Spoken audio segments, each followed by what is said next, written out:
Le scénario secrètement le meilleur scénario pour moi. Alors je sais pas si c'est meilleur que Memphis, mais je serais très très très intrigué.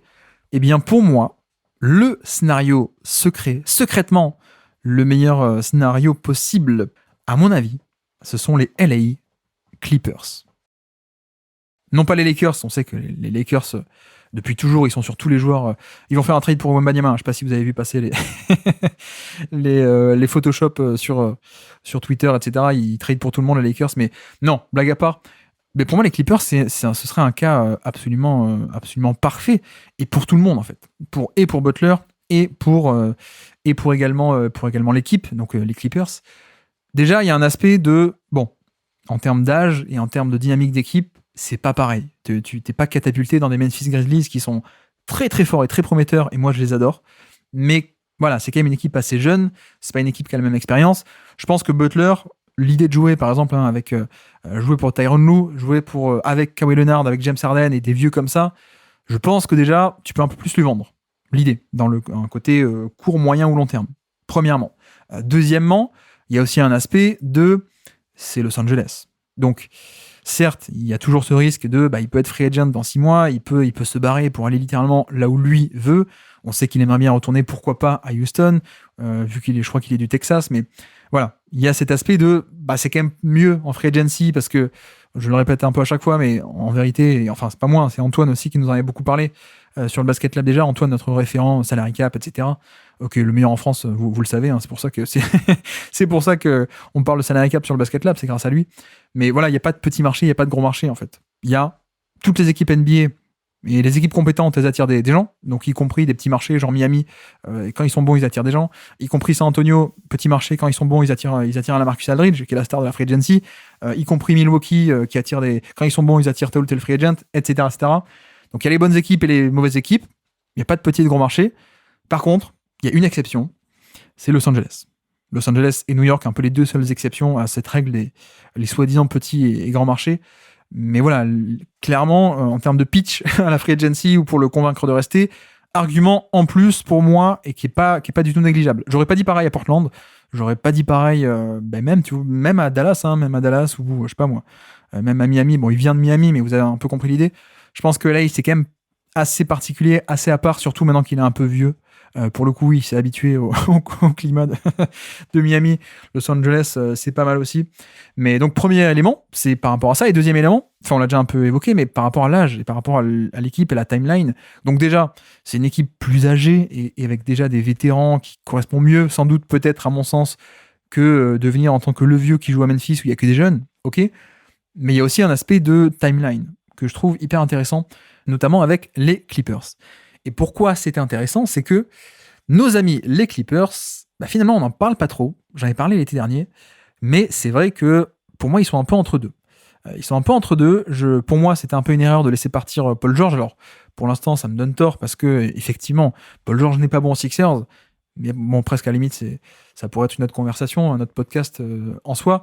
Mais c'est vrai que pour moi, le fait de laisser partir une star juste parce que t'as pas envie de lui offrir une 4e année de contrat, pour moi, c'était un peu, c'est dommage parce qu'en NBA, il n'y a pas de Coupe de la Ligue, quoi. Enfin, maintenant, il y a la NBA Cup, vous allez me dire, mais on s'en fiche un peu. Mais il n'y a pas de, j'arrive 5e du championnat et je suis qualifié en Ligue des Champions, quoi. Ou il n'y a pas de, je vais gagner la Coupe de France. En NBA, en fait, c'est soit t'es contender, soit on s'en fiche, quoi. Et finalement, que tu sois ventre mou, que tu sois 7e de conf ou que tu sois 15e, c'est pas pareil, hein, on est d'accord. Mais finalement, c'est pas si différent que ça, quoi. Il y a contender et il y a tout le reste. Et pour moi, le fait de laisser partir Paul George, c'était un peu le déclassement par rapport à un statut et des ambitions, des velléités on est un vrai candidat au titre. Et finalement, en laissant partir Paul George, on n'a plus assez de matos offensif. Et pour le coup, je pense qu'on aime tous cette équipe des Clippers de cette année, qui est très sympathique. Mais voilà, comme on l'avait aussi, deviné cet été, on a un modèle d'équipe qui est assez clair, c'est-à-dire que c'est une équipe qui est extrêmement défensive, avec un recrutement de Chris Dunn, Derrick Jones Jr., etc. Donc, identité défensive très forte. Bon, on a aussi bien vu que ça ne suffit pas tout le temps, quoi. Il y a aussi des fois où la défense, ça suffit pas. Il y a des matchs, oui, contre certains adversaires, ça marche. Il y a aussi des fois où ils sont un peu short en attaque, quoi. Donc pour moi, c'est vrai que je suis un peu frustré parce que les Clippers, qui étaient un vrai candidat au titre pendant 5 ans, ils s'étaient un peu, non pas tiré une balle dans le pied, mais Ils s'étaient un peu eux-mêmes déclassés en ne voulant pas prolonger Paul George. Là, finalement, je pense qu'il y a une opportunité d'aller chercher un mec qui, je pense, est meilleur que Paul George. D'ailleurs, vous êtes peut-être en train de m'insulter là dans votre tête en disant bah oui, évidemment qu'il est, qu'il est meilleur que Paul George, surtout actuellement. Mais non, mais évidemment, je pense qu'il est meilleur que Paul George, notre ami Jimmy Butler. Donc ça, c'est intéressant. Tu retrouves aussi un peu un côté de bah ouais, c'est finalement pas si différent que ça du modèle d'équipe de l'an passé depuis quelques années. Finalement, donc c'était la grosse défense plus une attaque où c'est Harden, Kawhi et Paul George, donc un peu un mode isolation à donf. C'est l'équipe qui faisait le plus d'isolation l'an passé, avec justement Harden et Kawhi qui étaient numéro 1, numéro 2 en termes d'efficacité isolation, et Paul George était top 10 aussi. Enfin bref, c'était un modèle d'équipe assez simple, quoi. C'était grosse défense et attaque pas forcément hyper fluide, hyper motion offense, mais voilà, des mecs qui attaquent sur isolation. Et c'est vrai qu'un trade de Butler permettrait de retomber totalement là-dedans. Alors que là, on sent bien qu'on est un peu short. Alors, tant mieux, on a un Norman Powell qui fait une bonne saison, mais bon, ça reste Norman Powell, quoi. Non pas pour lui cracher dessus ou quoi que ce soit, évidemment, mais ça reste aussi, c'est un patch en attendant qui est un truc de mieux, quoi. Je pense pas que Norman Powell, je vois qu'il y a des gens qui disent, ouais, Norman Powell, finalement, il est meilleur que Paul George. Oui, alors, peut-être, mais il est meilleur en termes de performance actuelle, mais j'ai pas confiance en Norman Powell pour créer quoi que ce soit à haute quantité et qualité en playoff, comme peut le faire un Butler, par exemple. Donc je pense que actuellement, ils sont un peu short, les Clippers, et je trouve ça un peu dommage. De l'autre côté, en attrapant un Butler au passage, finalement, on retombe exactement sur le modèle d'équipe de l'an passé, et le modèle en plus qui a marché. Et ça, c'est génial. C'est-à-dire défense. Bon, pas besoin de vous dire qu'il s'inscrit totalement dans la défense. Et en plus, le côté sportif on retrouve nos 3 gros attaquants. On rajoute aussi à ça le même argument qui est que avec un Kawhi qui va être le gros usage quand il va revenir, ou s'il va revenir, vous allez me dire, mais avec Kawhi, ça va être l'option numéro 1. James Harden va aussi prendre beaucoup de ballons. Donc là, on retombe aussi sur cette, non pas problématique, mais ce scénario où finalement, Butler pourra arriver, ne pas avoir à forcer, donc un peu ce que lui désire, c'est-à-dire 3e option d'équipe, entre guillemets, et petit volume en saison régulière, mais qui peut totalement re-exploser en playoff. Reprendre beaucoup de ballons, voilà. Mais c'est l'avantage aussi, c'est que tu viens, tu es dans la hiérarchie, pas numéro 1 et qui doit faire. Là, ce qui bloque à Miami, c'est qu'il doit être le numéro 1 et qu'il l'est pas, il veut pas. Alors qu'aux Clippers, il pourrait totalement, un match où il fait 7 sur 12 au tir, aux Clippers, quand il y a déjà James Harden qui va prendre 50% des ballons, en faire des pick and roll, les distribuer, et puis Kawhi qui va revenir et aussi prendre beaucoup d'usage, genre 32-33% d'usage. Voilà, il n'y a pas de problème de répartition, à mon avis. Donc pour moi, il y a un aspect sportif qui est assez évident, premièrement. Deuxièmement, je crois que j'ai dit le mot, mais je n'ai pas développé, c'est par rapport à la timeline. Et ça va au-delà de l'âge, finalement, c'est aussi en termes d'équipe. Parce que c'est vrai que ces Clippers, ils ont Kawhi Leonard qui l'an dernier avait re-signé pour pas mal d'années. Il est encore sous contrat pour 3 ans, donc c'est plutôt moyen long terme, on va dire. Mais en dehors de ça, James Harden avait signé pour 2 ans, mais 1 an plus une player option. Et je pense qu'on l'avait expliqué cet été, il y avait un peu un aspect de Kawhi, on le prolonge parce que il est souvent blessé, mais il est encore très très bon. Donc, dans un cas de scénario catastrophe, en fait, on a un Kawhi Leonard qui est sous contrat, qu'on peut échanger. Et de l'autre côté, scénario catastrophe aussi, James Harden, voilà, t'as une player option, tu la prendras pas, ou alors tu peux t'en aller l'an prochain. Il y a un peu ce truc-là, quoi, grosso modo. Et en fait, ce que ça signifie, c'est que contractuellement, on était un peu dans une année de transition, sans doute, pour les Clippers, où ils ont laissé partir Paul George. On avait un Kawhi à long contrat, mais qui peut être échangé en cas de catastrophe. James Harden peut partir aussi à très court terme si ça marche pas. Voilà, on pouvait un peu retomber sur nos pattes rapidement. En l'occurrence, ça marche très bien. Et donc, pourquoi pas la transition, essayer de la retenter dans l'autre sens, en fait. Pourquoi pas retenter de reformer un trio de stars, entre guillemets, en tout cas d'aller rechercher un peu ce star power, cette création offensive qu'il manque, finalement, en termes de qualité surtout, parce qu'en termes de quantité, ça se répartit plutôt bien les choses. Mais donc, oui, pardon, je l'ai pas dit, mais concrètement, comment est-ce que ça pourrait s'articuler vous allez me dire, parce que où est-ce qu'on va trouver l'argent en fait, ça passerait par un échange. On aurait Norman Powell, qui serait la pièce centrale à 20 millions l'année. Donc, c'est pas mal, évidemment. Bon, moi, je sais qu'il y a des gens sur Twitter qui m'ont dit un peu l'inverse. J'étais un peu surpris. Bon, moi, je pense que Butler est un meilleur joueur que Norman Powell. Même modulo les velléités de jouer un peu irrégulières, sans doute. Et même là, pour le coup, on peut parler de versatilité, qui n'est pas polyvalence, mais la versatilité de Butler cette saison.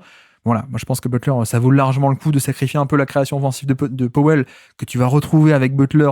Évidemment, pour moi, c'est pas trop un débat. Et de l'autre côté, donc 20 millions Powell, et la carte secrète des Clippers, en fait, c'est quoi? C'est le fait qu'il y a PJ Tucker encore.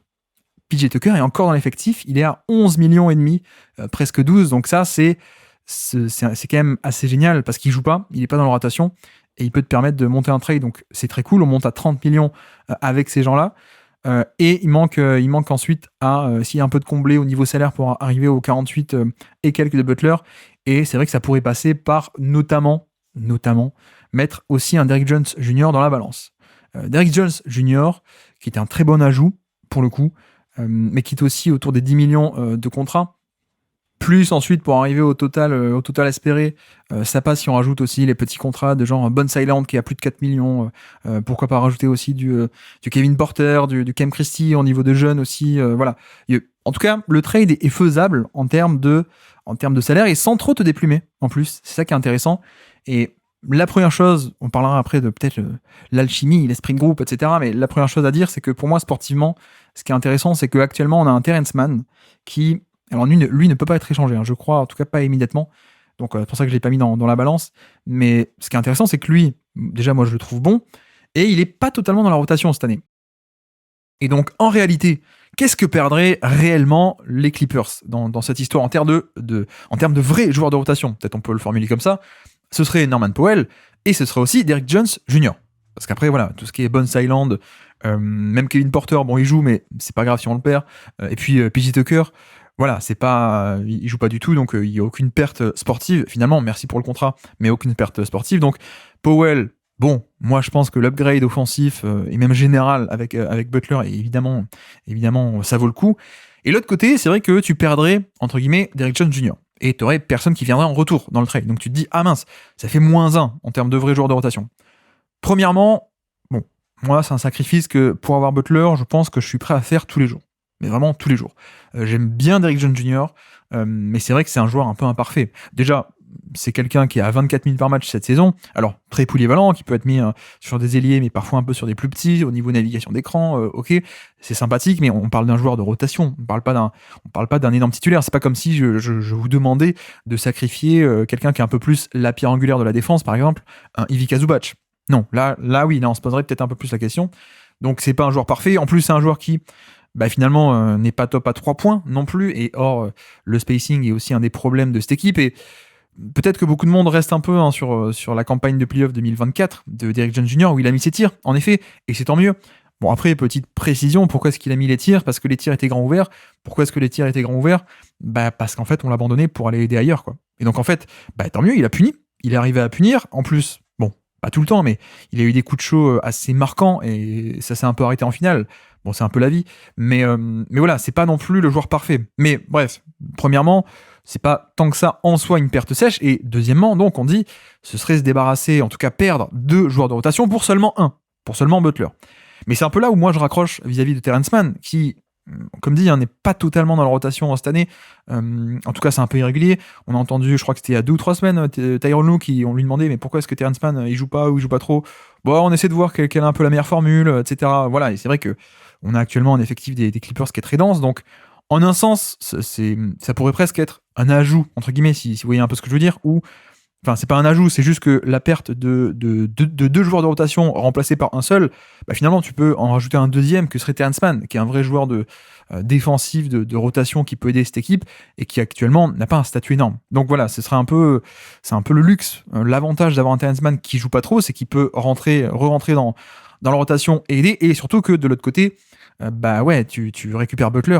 Et donc, en fait, ce que pouvait faire défensivement Derrick Jones Jr., c'est-à-dire être un peu sur des ailiers, bon, Butler, il peut le faire largement, ça, on est d'accord.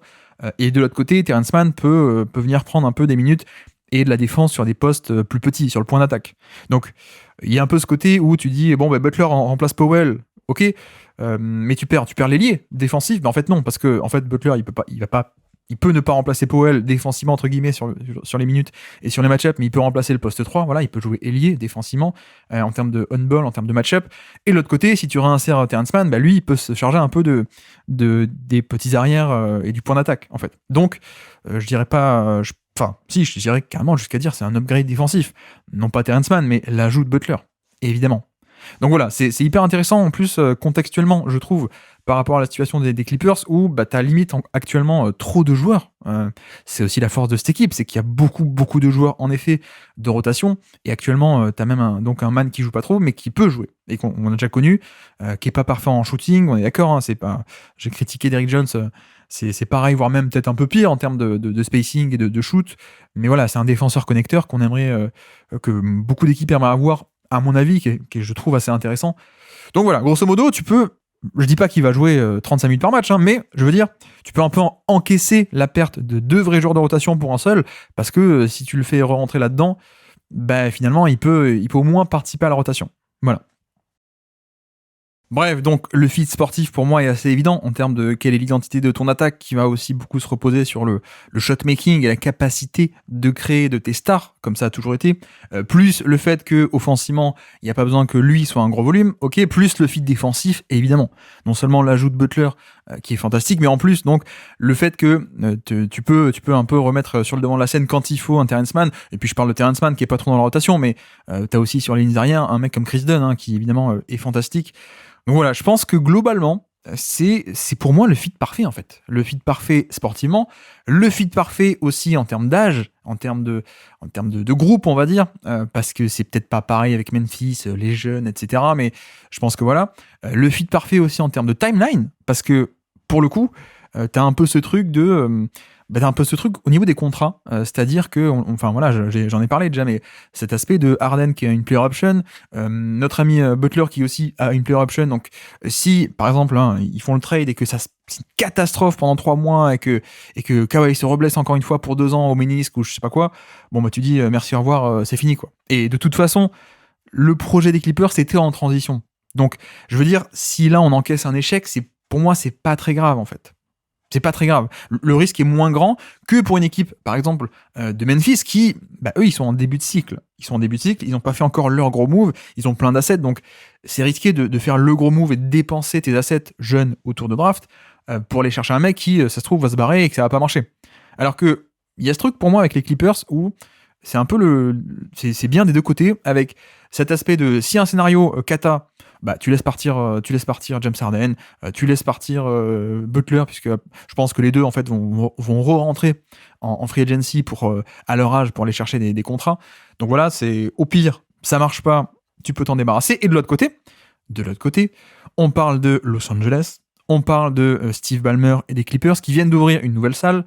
Donc finalement, moi, je pense que récupérer une autre star un peu et avoir ce niveau de compétitivité, ça leur plairait bien. Et en plus, on sait que, voilà, moi j'aime beaucoup James Harden, vous le savez, mais il y a aussi cet aspect où Harden, je pense, est un peu plus avancé dans son déclin. Donc il y a ce côté scénario très court, si ça marche pas, on peut se débarrasser de tout ça. On laisse partir et Harden et Butler la free agency, et on échange Kawhi qui a encore 2 ou 3 ans de contrat contre des assets et on repart. Voilà, on reset. Ou alors, scénario où ça se passe bien, on re-signe Harden encore une fois sur un nouveau petit contrat. Belle somme, mais petit contrat, parce que voilà. Et de l'autre côté, c'est Los Angeles, c'est Ballmer qui veut avoir des stars, et je pense qu'il serait prêt à lui offrir une prolongation à Butler. À mon avis, avec cet aspect de t'es à LA, t'es une star, t'es bien chez nous, et en plus, regarde, Kawhi Leonard a encore 3 ans de contrat. Donc ça rassure aussi, quoi. Tu vas pas lui dire, finalement, viens prendre ta prolongation, enfin, on va t'offrir une prolongation, mais grosso modo, tu vas être la star, quoi. Ce qu'il aime pas trop, ça, on l'a bien compris au bout d'un moment. Donc voilà, c'est un peu, pour moi, un coup sur les deux tableaux. À la fois, si ça va pas, t'as une porte de sortie, et ta porte de sortie, si t'as, ok, on va dire, ah ouais, mais finalement, imaginez, enfin, on peut me répondre, pourquoi est-ce qu'il ferait ce trade alors que y a un scénario kata où il peut partir dans 6 mois? Bon, si t'as laissé partir Norman Powell, et Derrick Jones Jr. et des contrats dont tu te fiches, PJ Tucker, etc., est-ce que c'est grave? Alors oui, il vaut mieux ne pas les perdre pour rien. Si t'es sûr qu'il va partir, tu fais pas le trade, on est d'accord. Mais je veux dire, si c'est ça, le prix à payer en termes de risque pour prendre une chance que ça marche ou que ça marche pas, mais je veux dire, pour tenter le pari, si c'est ça le prix, c'est que si vraiment le scénario catastrophe, c'est ah mince, on a lâché Norman Powell qui l'an prochain sera en fin de contrat. Il a que 2 ans de contrat, enfin du coup 1 an et demi maintenant. Le prix à payer, c'est mince, on a laissé partir Norman Powell en fin de contrat et Derrick Jones Jr. qui était sur un contrat court aussi, je crois 1 ou 2 ans à peine, et qui n'est que Derrick Jones Jr. Bon, c'est pas un prix immense, quoi. C'est pas un prix immense. C'est pas comme, voilà, encore une fois, c'est pas comme Memphis qui serait obligé d'abandonner du jeune, du Brandon Clark, qui peut être utile sportivement et même en termes de contrat, du Marcus Smart aussi qui peut être réutilisé dans un autre échange éventuellement, ou participer à cette équipe des Grizzlies. Enfin voilà, je pense qu'il y a aussi une différence d'assets que tu serais quand même prêt à mettre sur la table, et différence de situation où la situation risquée, enfin le risque où ça se passe pas bien, il est pas si grand que ça pour les Clippers. Par contre, tu as aussi un potentiel où ça se passe très bien, où bah ouais, c'est cool en termes de sportif, c'est cool en termes d'âge, en termes de timeline aussi. Tu peux dire, bah regarde, on a déjà Kawhi qui va être le gros joueur et qui est là pour du moyen long terme.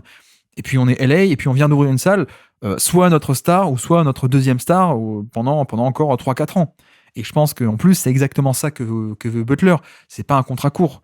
Je pense que c'est un contrat long, c'est pour ça que ça se dispute un peu, et c'est normal. Pourquoi est-ce qu'il veut un contrat long, à mon avis?